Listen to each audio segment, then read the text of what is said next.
Hi everyone and welcome to TechCali.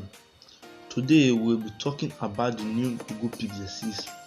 The new Google Pixel 6 comes with a 6.4-inch flat display with a punch-hole front camera and dual rear camera packed with Sony IMX800 sensor and with an in-display fingerprint sensor.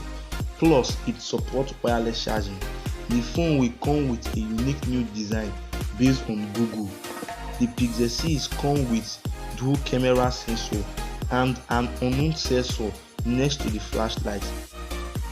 It will also come with USB Type-C port. The power button and the volume rocker will be on the right side of the phone.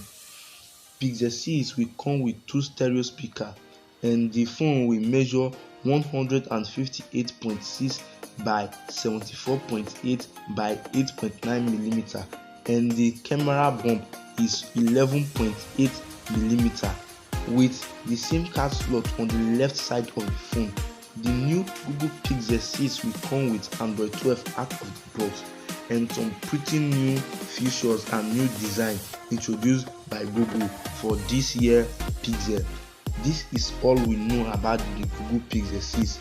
Thanks for watching and thank you for staying till the end of this video.